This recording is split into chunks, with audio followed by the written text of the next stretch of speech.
Shalom, shalom. First and foremost, I want to give all honor, glory, and praise to the Most High God, whose true name is Yahawah, through his only begotten Son, whose true name is Yahweh Shai. I would like to give a mighty strong shalom to all the brothers on the highways and hedges, teaching his word in truth and sincerity, to the sisters who are married, who are reverent to their husbands, doing all that they can to keep the commandments and have faith.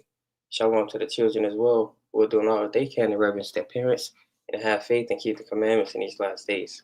And shalom to the nation as a whole, the so-called Blacks, Hispanics, and Native Americans who are the true Israelites according to the Bible. So the title of this live is James chapter 2 proves we can't keep the law, because I recently had a discussion where individuals are still running James chapter 2, not knowing the context, not knowing what is truly being said, to say that if you break one law, you break them all. That means we can't keep them. That means we can't keep any other law. So we just don't do it. When we're just gonna take a look into the chapter as a whole and see what it's actually talking about. Is it saying we can't keep the law at all, or is it saying something else?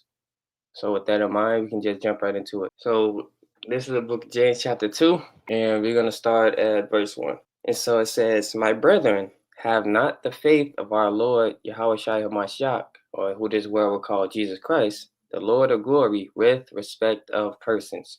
Now, when you deal with what does it mean to be respect of persons, it means you have partial judgment or you show favoritism when it comes time to judge. I'll understand as well that James, he is writing to Israelites. Because I understand this entire letter that's being written is written to Israelites, right? So this is James chapter 1 and verse 1. And it says, "James, a servant of God and of the Lord Yahweh Shai HaMashiach, to the 12 tribes which are scattered abroad." It says, "are scattered abroad," and that's the word diaspora, especially and concretely the converted Israelite resident in Gentile countries. James chapter 2 and verse 2.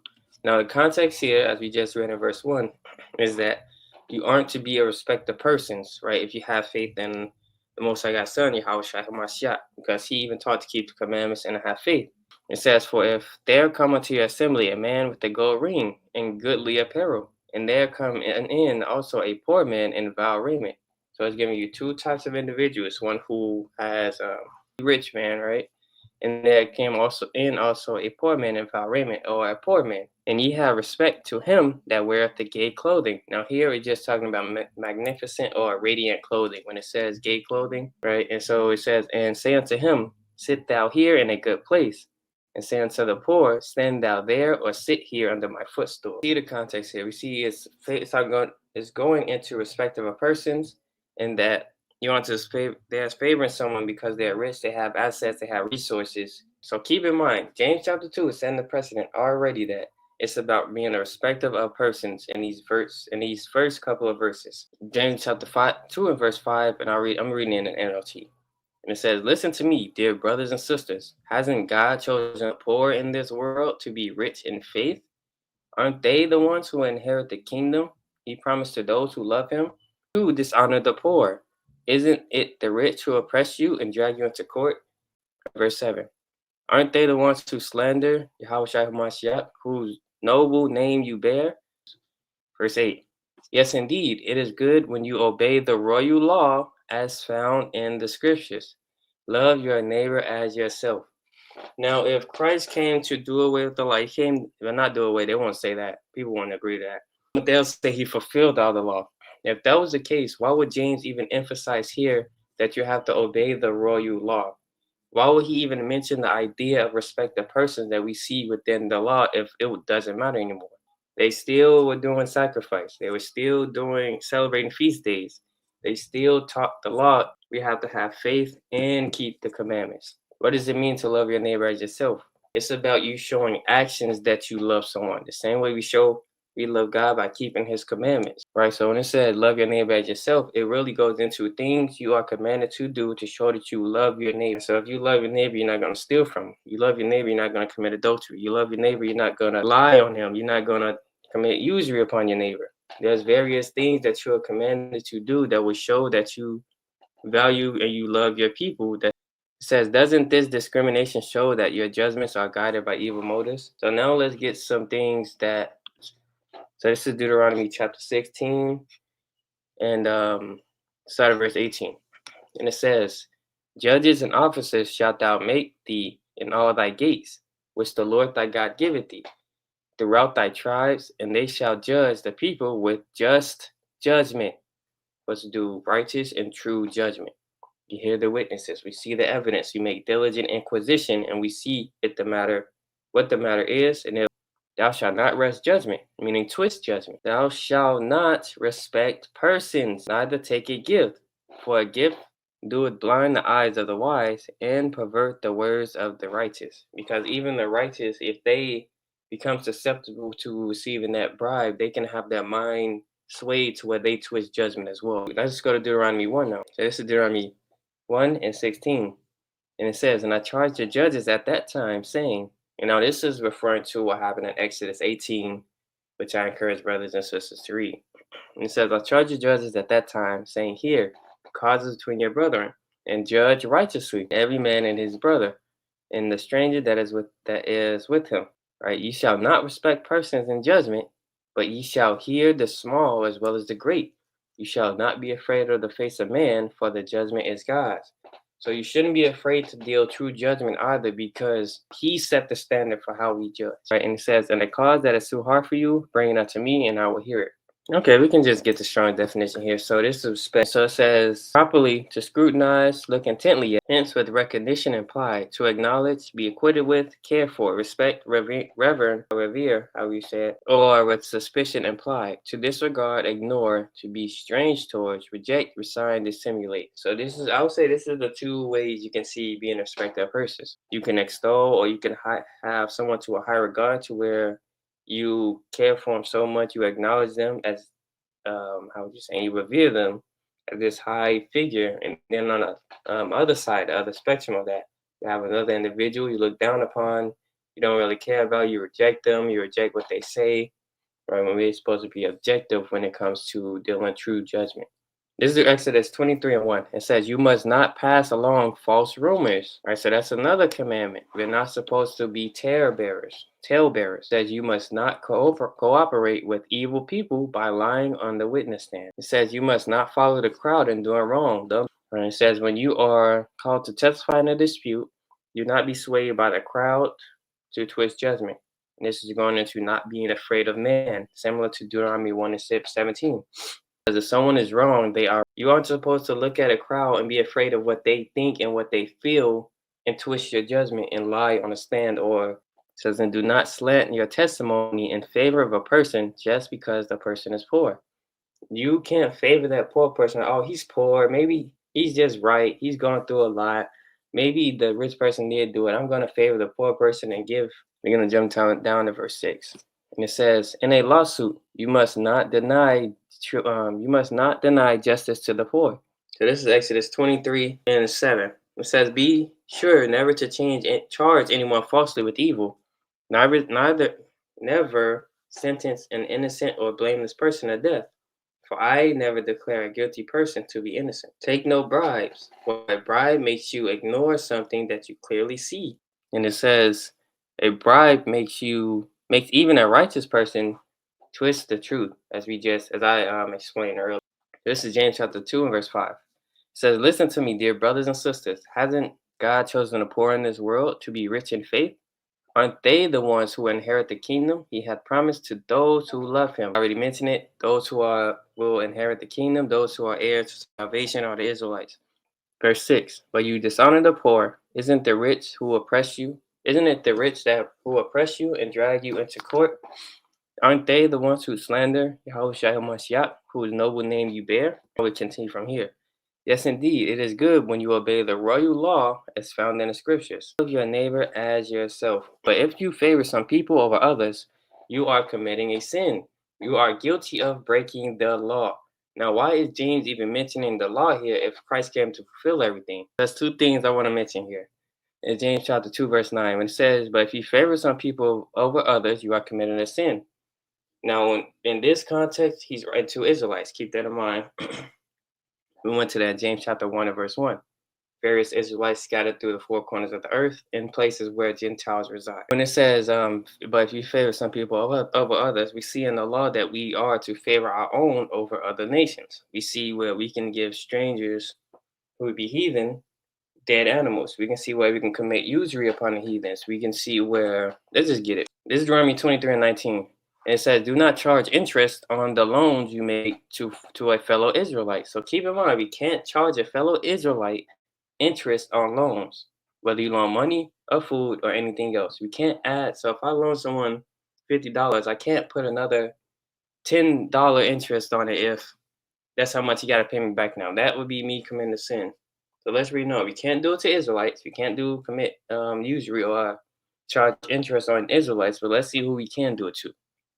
Verse 20, you may charge interest to foreigners, but you may not charge interest to Israelites, so that the Lord your God may bless you in everything you do in the land you are about to enter and occupy. Because this is dealing with the time we're going to go into the promised land. In the same verse that you can charge interest to foreigners or heathen in this instance, because foreigners and strangers, they can apply to Israelites and they can apply to actual heathen. But we see that you can charge interest to foreigners. You're being commanded not to charge interest on Israelites. This is Deuteronomy 14:21. Now, before this, just to give context, this is about what the clean animals we can eat are and what the unclean animals we can't eat are. And it says you must not eat anything that has died a natural death. Right? You must give it to a foreigner living in your town, or you may sell it to a stranger. Now, this foreigner here and the stranger here are actual ethnic heathen. It says, but do not eat it yourselves, for you are set apart as holy to the Lord your God. You must cook the goat. You must not cook a young goat in its mother's milk. Right, so here we see another instance. We can commit usury upon heathen. We can't commit it upon ourselves. We can't commit it upon our brothers and sisters. We can sell dead animals to heathen. We can't eat it ourselves. So these will be preferential treatments that we'll have towards ourselves as opposed to heathen. Yeah, so this is Leviticus 25:35. And it says, if one of your fellow Israelites fall into poverty and cannot support himself, support him as you would a foreigner or a temporary resident and allow him to live with you. So treat him as an Israelite who just come in to visit. It says, do not charge interest or make a profit at his expense. Going to what we just read in Deuteronomy 23, we can't charge usury or interest upon our own people. Show you fear God. You show your fear of God by letting him live with you as a relative. Because remember, this is still a fellow Israelite. So treat him as if he's a fellow Israelite traveling from a far country. Verse 37. Remember, do not charge interest on money you lend him or make a profit on food you sell him. I am the Lord your God, who brought you out of the land of Egypt to give you the land of Canaan and to be your God. If one of your fellow Israelites falls into poverty and is forced to sell himself, do not treat him as a slave. This is going to be important. Do not treat him as a slave. This is an Israelite. Verse 40. Treat him instead as a hired worker or as a temporary resident who lives with you. So you treat him as if you would treat a worker, not a slave, but a worker. And he shall serve you only until the year of Jubilee. Verse 41. And at that time, he and his children will no longer be obligated to you, and they will return to their clans and go back to the land originally allotted to their ancestors. They will work for you as a hired servant, and after 6 years, on the 7th year, you will let them go with their children if they came with their children, so on, and how that process will go within the law. Verse 42, though. The people of Israel are my servants, whom I brought out of the land of Egypt, so they must never be sold as slaves. Show your fear of God by not treating them harshly. However, it's like one of those phrases you use to now say something completely opposite to what has been said. And it says, you may purchase male and female slaves. So we're going to see who's the slaves here from the nations around you. We just read that you must never sell your Israelites as slaves. They are to be hired workers. You're not supposed to treat them harshly, and they are to be treated as relatives. However, you can purchase female and male slaves from other nations. Right, verse 45. You may also purchase the children of temporary residents who live among you, meaning ethnic heathen who are living amongst us. We can purchase them, right, including those who have been born in your land, meaning the ethnic heathen that are born in the land. you may treat them as your property. Right? It says, passing them on to your children as a permanent inheritance. You may treat them as slaves, but you must never treat your fellow Israelite this way. And we see that we actually see Leviticus 25, 46 being played out during the time of Solomon, because Solomon, he had slaves. Going back to James chapter 2, we know that whenever it gets to verse 9, it's talking about amongst the Israelites. It's not talking about being a respecter of persons towards other nations. Right? It says, but if you favor some people over others, you are committing a sin. So this is talking about what pertains to the Israelites in this context. It says you are guilty of breaking the law, as we went to Deuteronomy 16, Deuteronomy 1, we went through Exodus 23, 1 through 3, and 6 through 8, to establish that we aren't supposed to be respected of persons. That's why I said you are breaking the law, because you're going against the commandments that we were given on how to be true judges, of what we shouldn't do. Now we're going to get to verse 10. Now we're going to see if this is talking about if you break one law, you break all of them, or just speaking on one thing in a different matter. All right, so this is James chapter 2 and verse 10. And notice here, when you see something like this, it means that there's a context change. All right, so this is James chapter 2 and verse 10. It says, for the person who keeps all of the laws except one is as guilty as a person who has broken all of God's laws. So now many people take this to mean that if you break one law, that means you just broke them all. You're just gonna stick to the 10 because there's a plethora I can go to, but we're gonna stay here. Let's start with the Sabbath day, right? And it says, remember to observe the Sabbath day by keeping it holy. You have 6 days each week for your ordinary work, but the 7th day is a Sabbath day of rest dedicated to the Lord your God. On that day, no one in your household may do any work, meaning you're not supposed to do any work, servile work.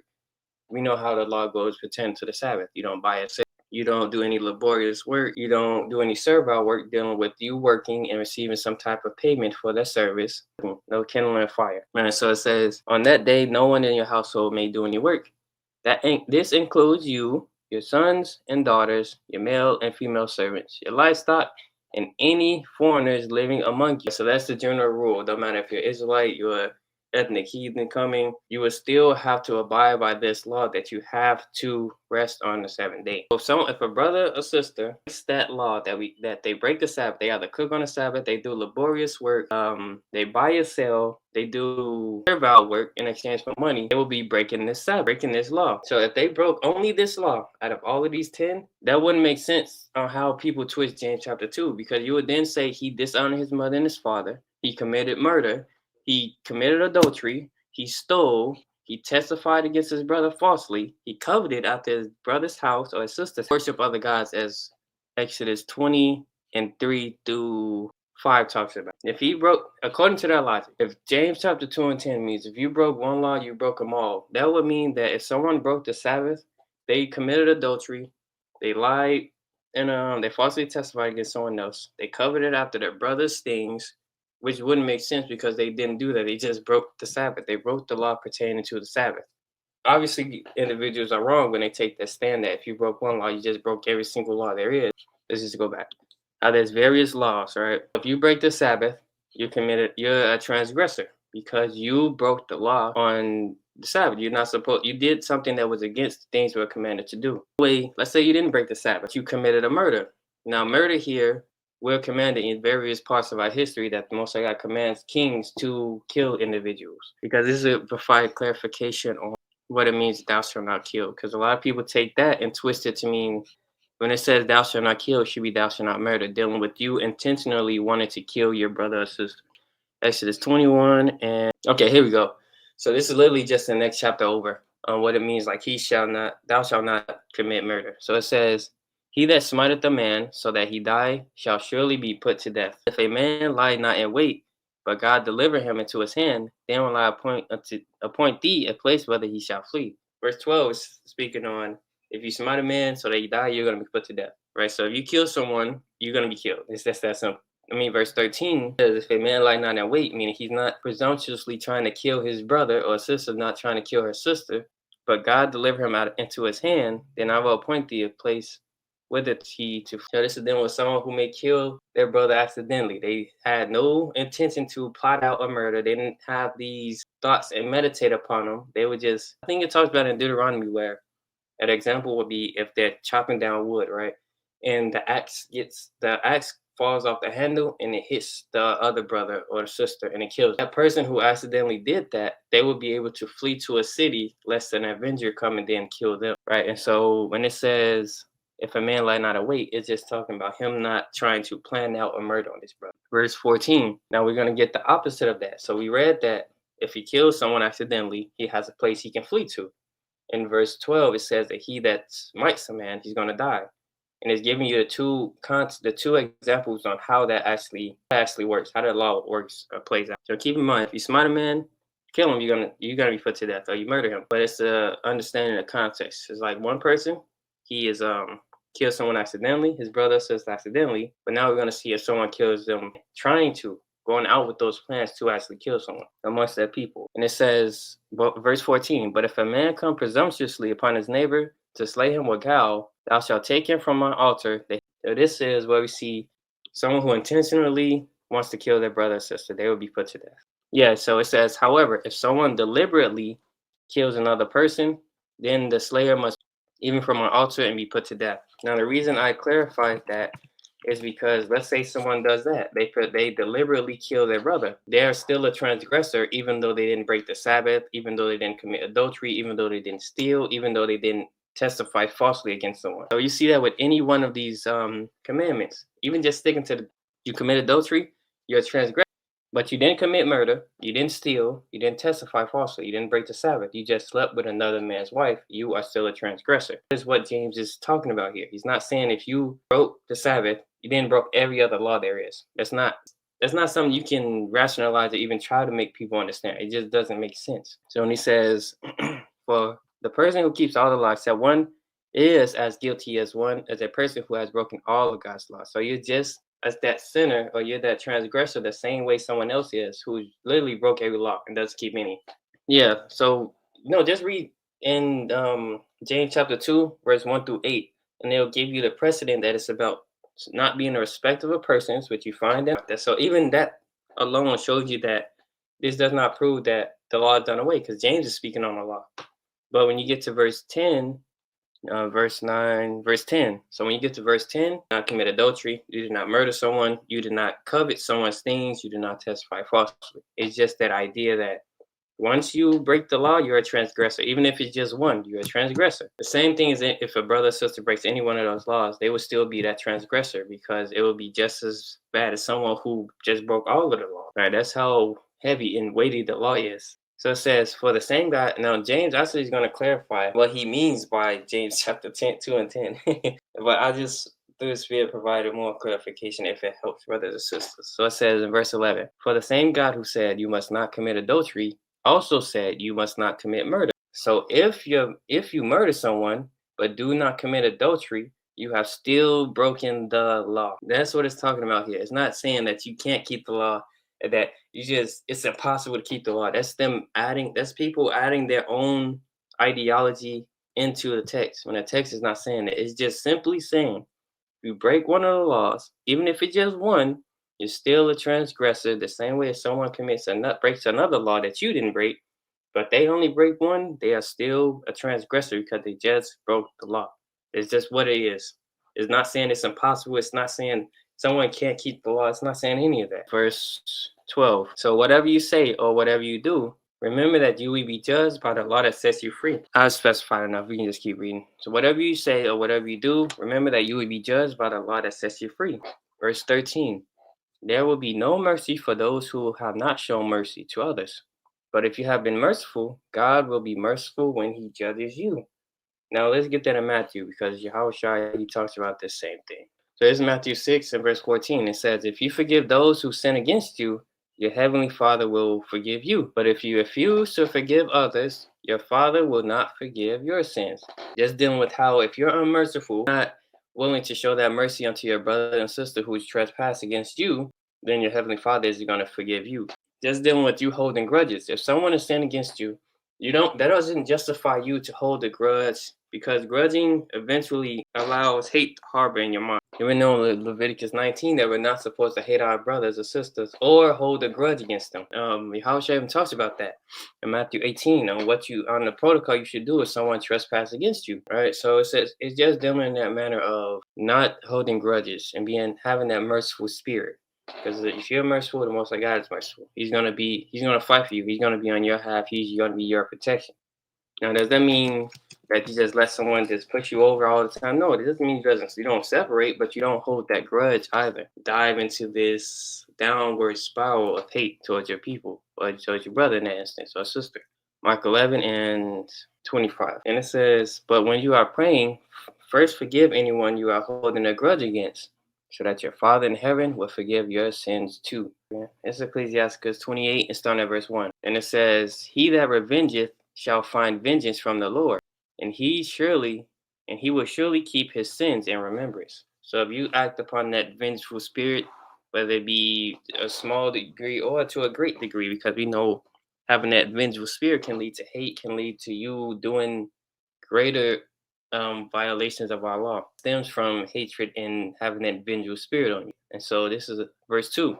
Forgive thy neighbor the hurt that he had done unto thee, so shall thy sins also be forgiven when thou prayest. Is what Yahushua talked about. Is what we see here within Ecclesiastes, and how you have that merciful nature. You may not have liked it, but you have to understand that you have to be merciful because you don't want to harbor any grudging or hatred towards your people.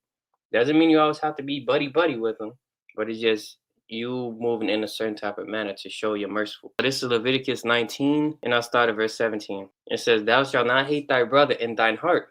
Thou shalt in any wise rebuke thy neighbor and not suffer sin upon him. And there's various things that can lead up to you hating your brother and sister. And it says, thou shalt in any wise rebuke thy neighbor. Rebuke just means to correct and not suffer sin upon him. Because if you see a brother or sister sinning and you know about that sin that you shouldn't do it, you should warn them to save their life. Ezekiel 3 talks about that in Ezekiel 33. And there's various other scriptures that talks about warning your people of the sin that they're doing, so that that blood isn't on your hand, because that can be a form of hatred. Verse 18 is the point. Thou shalt not avenge, nor bear any grudge against the children of thy people, but thou shalt love thy neighbor as thyself. I am the Lord. So that's what I mentioned with avenging yourself and bearing a grudge. You're not supposed to avenge yourself, right? Because you know vengeance is of the Lord. He's going to repay those people back for the things they've done.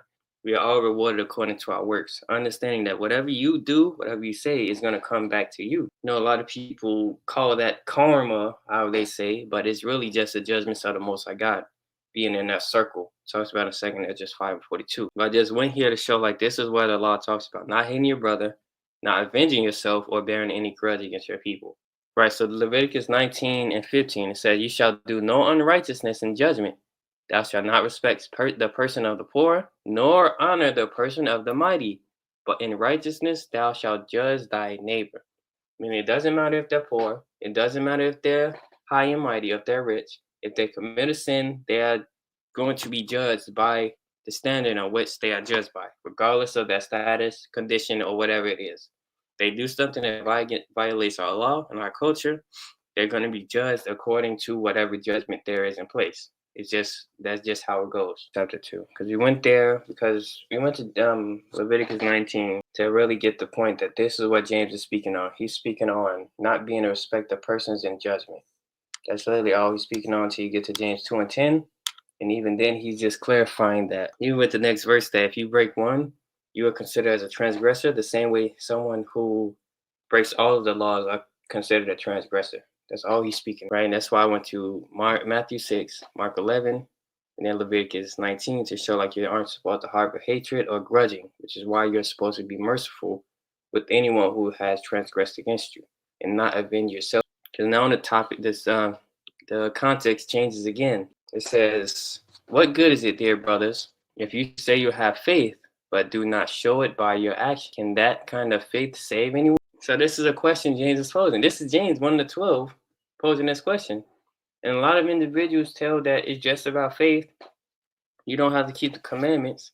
They go to James chapter 2, and they only go to verse 10 to fit their ideology. They don't stop to read the entire chapter to see what it's actually talking about. Because prior to this, we get that We get two understandings that you're not supposed to be a respecter of persons, which you find in the law, meaning you got to keep that law. And we see that if you break one law, you're considered a transgressor. The same with someone else. If they break all the laws, they're a transgressor. It's just that simple. So now, James is asking a question. If you say you have and you don't show it by your actions, what kind of faith is that? That doesn't go just for any type of person who claims to follow the Bible, but it goes for Israelites as well. They're not exempt from that. If we say we believe that we are the true Israelites, Black, Hispanics, Native Americans are the true Israelites according to the Bible, we have to repent, keep the commandments, and have faith in the Messiah. If we say these things and we say we believe it, shouldn't we walk in it? Right? Verse 5. Suppose you see a brother or sister who has, now James is going to give an example. Suppose you see a brother or sister who has no food or clothing, and you say goodbye and have a good day. Stay warm and eat well. But then you don't give that person any food or clothing. What good does that do? What good does that do? Verse 17. See, you see, or so you see. Faith by itself isn't enough unless it produces good deeds. And like Yahawashi said, you shall know a tree by its fruit, by the things that you do. Right? It says, unless it produces good seed, it is dead and useless. So if you just tell someone to be warm, be full, and you don't help them to have those things to be warm or full, there's no point of you even doing it, right? So the same way James is saying, if you say you have faith, you don't show it by your actions, what kind of faith is that? Verse 18. Now someone may argue, some people have faith, others have good deeds. Someone may say, oh yeah, they got faith, but this person they do a lot of good stuff, right? But I say, how can you show me your faith if you don't have good deeds? Right. And Reno, so I will show you my faith by my good deeds, meaning because I believe, because I wholeheartedly want to do what I believe in, you're going to see it through my actions. You're going to see how I present myself, how I walk. You say you have faith, for you believe that there's one God. Good for you. Even the demons believe this and they tremble.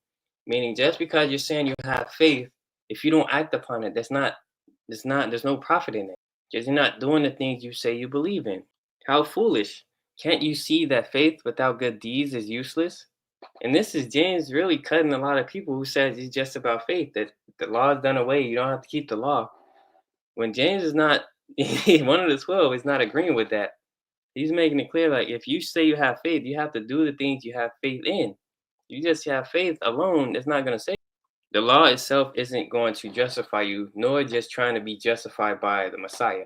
Meaning you have to do both. It's not you just bank on the law all day and then not believe in the Messiah, or you just bank on the Messiah to justify your sins and not do the things that he commanded you to do, which is keep the law. Yeah, verse 20, how foolish. Can't you see that faith without good deeds is useless? 21, don't you remember that our ancestor Abraham was shown to be right with God by his actions when he offered his son Isaac on the altar? Because a lot of people mention Abraham. They bring up Abraham, that he was by his faith, it was counted for righteousness. They always love going to Abraham, but they don't really try to understand Abraham and how he walked and the things he did, right? What do I mean by that? When it says he was shown to be right by God and that his faith was counted to him for righteousness, what did he do? Because what did he do? He believed the Most High God. He left his country. He went to a far country where the Most High God told him to go, right? He eventually had a son named Isaac, right? And so Isaac, at a young age, I believe, the Most High God told Abraham to go up to this mountain and sacrifice his first son. Now, Abraham wasn't able to have a son for a long time, so this was the first son he had at the old age. And it was counted to him for righteousness because he believed the Most High God. He took his son up to where that place was, and he was about to sacrifice his son, showing you that he acted upon that belief. He believed the Most High God. He went up to that mountain. He was doing the action of going to sacrifice his son. Now, did he do it? No, because the Most High God wasn't going to allow that to happen. He just wanted to see, was Abraham faithful? Was he going to do the thing that the Most High God commanded him? Right. So with that being understood, that it's about Abraham believing, him acting upon that belief, which is what James is talking about. And it says, you see, his faith and his actions work together. His actions made his faith complete because he believed, he acted upon that belief, and that's what made his faith counted for righteousness. He believed God and he acted upon that belief with his works, which is why they appeared together. And this is what so many people just don't seem to understand, is that it's not just about the law. It's not just about faith. It's about both having faith that will enact you to keep the law. And that's something a lot of, I just say it straight up, a lot of Christians don't really understand. They just hear the law and instantly just get in sensitive mode, if you will, trying to find every reason to not keep the law when they're negating that part which is necessary for follow the Messiah. It's like people don't believe in the Bible; they believe in ideology. Verse 23. And so it happened just as the scriptures say. Abraham believed God, and God counted him as righteous because of his faith. He was even called the friend of God. So because of his faith, because he acted upon that his faith, he was called a friend of God, and he was counted as righteous. We will now go to Hebrews 11:6, because you have to have faith in the Most High God, right? Without faith, it is impossible to please Him. Let's get that in Hebrew. So this is Hebrews 11:6. Now going back, let's go back. And it says, and so it happened just as the scriptures say, Abraham believed God, and God counted him as righteous because of his faith. Right? So because that's an essential part of you keeping the law, because you have to believe. If you don't believe that, you don't believe in the Most High, you don't believe in Israel, you don't believe you have to keep the law, you're not going to do it, because you're going to act upon that disbelief, if you will. But if you believe, if you truly, right, it says Hebrews 11:6. And it says, but without faith, it is impossible to please him. Who is the him? The Most High God. For he that cometh to God must believe that he is, meaning he exists, and that he is a rewarder of them that diligently seek him, or diligently, or another translation, it might say sincerely. All right, so you have to have faith. It is essential for you to do the things that please God, right? Because we know that faith and meekness is his delight. Let's get that in Ecclesiastes 1. So that's an essential part of having faith, which is why it was counted to Abraham for righteousness, because he believed in the Most High God. He believed in the things that he told them, and he acted upon the things that were commanded him because of his belief. Right? This is Ecclesiastes 1:27. And it says, for the fear of the Lord is wisdom and instruction, and faith and meekness are his delight. And faith and meekness are his delight. So if you truly want to please God, just be faithful. Not just be faithful, of course, but one of the essential parts is being faithful and being humble, right?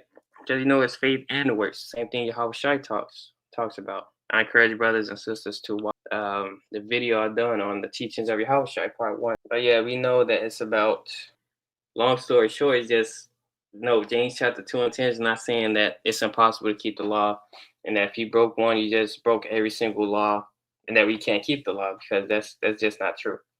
Many people take James chapter 2:10 and twist it. So this is 1 Peter 2:21. For even hereunto were you called, because Christ also suffered for us, leaving us an example that you should follow his steps. Now, this is something that I was meditating upon recently. He came on the earth to show us, the Israelites, that it is possible to walk with our God. It is possible to have faith. It is possible to keep the commandments despite everything that's against you. Right? So understanding that gives you a better understanding of how Yahushua walked on his earth during his ministry. That he came to show us that it is possible to cleave unto our God, to have faith in him, to keep the commandments and be blameless and perfect. It's like he's not giving us something that's impossible to do, but not to say it's going to be easy if you have ears to hear. So that doesn't mean when Christ tells us to be perfect, that means because what makes us perfect? What is perfect? The law is perfect. So if we follow after the law, we can be perfect. If we follow out the law and have faith in the Son, making us true children of God. Right? So when it says that you shall follow his steps, because he was without sin, who did no sin, neither was guile found in his mouth. Right? Who, when he was reviled not again. When he suffered, he threatened not, but committed himself to him that judgeth righteously. And who's the him? And committed himself to him. Who's the him here? It's the Most High God that judges righteously. Right? And so we have to pattern our walk and how we move and our whole thought process to the manner of Yahushua. Right? So just learning, unlearning, and relearning. Unlearning all the things that keep you from your God, and learning the things that bring you closer to the Most High God. In the Amplified Bible, where is it? Okay, here we go. This is perfect. All praises. So this is Matthew 10:38 in the Amplified Bible. And it says, and he who does not take his cross, expressing a willingness to endure whatever may come and follow me, believing in me, conforming to my image, to my example in living, and if need be, suffering or perhaps dying because of faith in me, is not worthy of me. So if you're not willing to endure whatever comes with you following Messiah, if you're not willing to believe in him and conform to his example, his standard, meaning walk as he walked, keep the commandments, have faith, and endure various temptations and trials you have to go through. And if you're not willing to suffer or possibly die because you believe in the Messiah and you're walking as his walk, you're not worthy of him. This is a verse I encourage a lot of individuals to meditate upon, even in the Amplified Bible, right? Because there's going to be times coming where your faith is really going to be tried.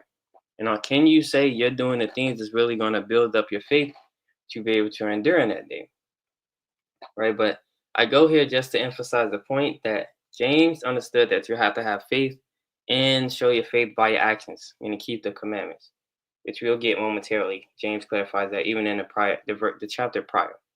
But right here we have Peter explains that we walk after Yahawah's example, whom this world ignorantly calls Christ. Yahawah is even saying that you have to conform to his image, meaning keep the commandments and have faith. And we're going to see that James even talks about this as well, being a hearer and a doer of the word. This is James chapter 1, and I read verse 22. And it says, be ye doers of the word, meaning do the word, and not hearers only, deceiving your own selves. Don't just hear the word. Don't just hear all the understanding. I won't say hear all the understanding, but it's like don't just hear verses in the Bible come out and then you just chalk it up to just, okay, I heard it, it sounds good, let me just go on my day then. No, hear the word and do it. It's the same thing the Messiah talks about.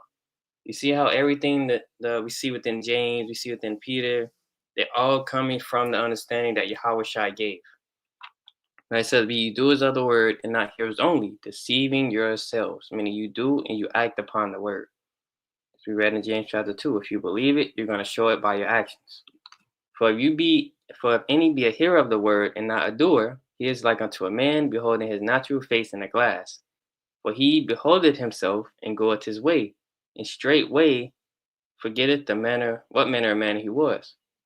Right? So if you hear the word and you go away from actually following and applying it to your life, you're likened unto this man that just sees himself in a mirror, walks away from that mirror and forgets what he looks like. And it says, but whoso looketh into the perfect law of liberty, right, and continueth therein, he being not a forgetful hearer, but a doer of the work, this man shall be blessed in his deed. Which is why he emphasized even more in James chapter 2 that you show your faith by your works. Right? So it says, if you're not a forgetful hearer and you continue in the perfect law of liberty and you do the work, you're going to be blessed in your deed. Right? Because that's the same thing Yahawah, the Messiah, he talks about. So this is Matthew 4:4, one of the verses that clearly shows that Yahawah is moving in a manner in which he taught to keep the commandments and have faith. Right? He says, but he answered. Now this is Yahawah, or Jesus, people call him, replying to Satan. It says, but he answered and said, it is written, man shall not live by bread alone, but by every word that proceedeth out of the mouth of God. The law proceeded out of the mouth of God. It was given to Moses to give to the children of Israel, right? And so he said, because this is him quoting Deuteronomy 8:3, right? So we have to live by the word. We have to do the word. We have to have faith in the Messiah and keep, right? Because this is after he called the Pharisees the devil. They have the father of the devil, and they're trying to convince him of sin, which he obviously didn't do. So this is John chapter 8 and verse 40. And it says, he that is of God heareth God's word. Ye therefore hear them not, because you are not of God. Now, in this context, he's specifically speaking to the Pharisees, trying to get on Yahushua. They always try to, various tactics, and trying to chop him up with questions. But he says, he that is of God heareth God's word. So if you're truly of God, if you truly try to seek the Most High God, truly try to do the things that he, that he commanded, walk in the manner that will make you a child of God, you have to hear God's word, You have to have faith and you have to act upon that word. James speaks on it, Peter speaks on it, Yahushua speaks on it. You have to live in that standard of Yahushua. You have to have faith as Yahushua did and walk in the commandments as Yahushua did, because he did not have sin within him, but a sin, transgression of the law. And it says, here's the patience of the saints. Who are the saints? Israelites. There's various, you can go to Exodus 24, Psalms 50 and 5, Psalms 148 and 14, Wisdom of Solomon 18, 1 through 5. Various scriptures that show like who the saints are and who they will always be. Now it says, here's the patience of the saints. Here are they that keep the commandments of God and the faith of Jesus or Yahweh Shai. Right. So we see that this is what the patients are going to be. This is what the saints are going to be patient in. They're going to be patient in all the tribulation, all the affliction they go through. And how are they going to do that? By keeping the commandments and having faith in Yahweh Shai, because that's how you overcome. The same way Yahweh Shai says in the world, you're going to have many tribulations, or you're going to have many trials and things that come upon you. He overcame the world. And how do Yahweh Shai overcome? He overcame by, so this is 1 John chapter 5, and I'll start at verse 1. And it says, whosoever believeth that Yahweh Shai is the Hamashiach, means just anointed one, is born of God. So if you believe that Yahweh Shai is the Messiah, which prophecy speaks of, is born of God.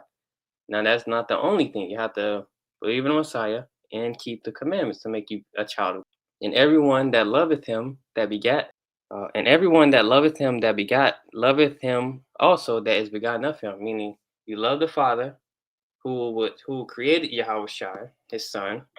That's why he's the only begotten of the Father. Because you believe on him, you're of God. You're born of God. Let us say that, right? It says, by this we know that we love the children of God when we love God. Now, how do you love God? And keep his commandments. For this is the love of God, that we keep his commandments, and his commandments are not grievous. Never let anyone try to convince you that the commandments are just so hard to do, that they're so grievous. No one can keep them all, and that's not true. The only thing that convinces you that it's grievous is your flesh and your inward thoughts, which are deceitful and desperately wicked, right? And so, verse 4: For whatsoever is born of God overcometh the world. So, if you're truly born of God, if you have faith in the Son, you keep the commandments, you're going to overcome the world. All the various trials, all the evils, all the perils. You're going to overcome the world through the famine, the death, the plagues, World War III. And Lord willing, you'll be able to have your spot on the chariots that come when Yahweh Shai returns to deliver the 144. It says, for whatsoever is born of God overcometh the world, and this is the victory that overcometh the world, even our faith. We just read in Revelation 14 that the patience of the saints, the thing they're going to be patient in through all the various trials and affliction, is keeping the commandments and having faith in the Most High God's Son, Yahweh Shai. Right in verse 5, it says, who is he that overcometh the world? Who is this person? Who is this sister? Who is this woman, man or woman, child, who overcomes the world? But he that believeth that Yahweh Shai is the Son of God. So this is how you overcome. You believe the Son is the Son of God, Yahweh Shai. You believe he came for the Israelites, came to die for the remissions of their sins, for our sins, I should say, because we're the Israelites. Came to show us that example and to be our mediator, in which he is prophesied about in various texts within the Old Testament, which we can substantiate as him being the one that's prophesied about, right? And so this was how we overcome. We read John chapter 5, verses 1 through 5. It just goes into the patience of the saints. This goes into what Yahweh Shai talks about in John 16 and 32 through 33. So you see, we are shown to be right with God by what we do. So you see, we are shown to be right with God by what we do, not by faith alone. Because it's not by faith alone. It's about you having faith and you acted upon that faith by showing and doing things. Well, not showing things, but doing things, right? Because let's go to 1 Samuel. So this is 1 Samuel chapter 2 and verse 3. And it says, talk no more so exceeding proudly. Let not arrogancy come out of your mouth. Meaning, don't be proud. Don't be boasting yourself up. Now, there's a context to this, of course, right? It's just always a context to everything, right? But I'm getting here to show you that the nature of the Most High God. It says, "For the Lord is a God of knowledge," because all wisdom, all understanding comes from Him, right? And I read slowly. For the Lord is a God of knowledge, and by Him actions are weighed. Meaning the things that you do, those are the things that matter as well. Not just faith, but what you do, right? And so I have a lesson I've done or a video I've done as well on we are all rewarded according to our works and the true teachings of Yahushua, which will, Lord willing, make this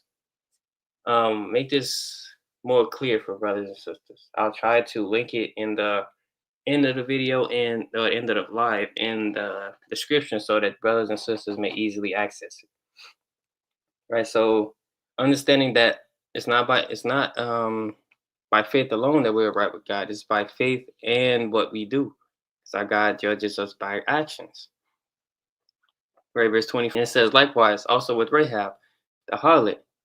Was not Rahab the harlot justified by works when she received the messengers? Meaning, when you read, and I believe it's in Joshua chapter 2, I believe, when dealing with Rahab the harlot, as she received the messengers who gave warning to them that they're going to be coming to this land, this area, and destroying all the individuals at that time. Rahab was the one who brought those messages in, who hid them, and allowed them to escape so they wouldn't be put to death by the inhabitants of the area. Right. And so this is an example of why he said Rahab, because she believed the messengers, and so she acted upon what she believed that was told unto her by the messengers, who are our people, who was sent to spy out the land, right, and has sent them out another way, meaning she helped them escape, right? For as the body without the spirit is dead, so faith without works is dead also. Now, don't take this to mean that it's just about works, because it's not. It's about works in faith that we demonstrated towards the end of this chapter in James chapter 1, and how the Messiah says it, and how Peter says it. There's various ways that we've demonstrated that it's not just about works, but it's not just about faith either, which I explained as well. Many people don't understand that it's about faith and works. They often think that some people think it's just works. Some people think it's just faith when it's both together. And that's the thing. Paul demonstrates that's the same thing. Peter demonstrates, James, and even the Messiah himself within his teachings. That's not true. James chapter 2 does not prove we can't keep the law.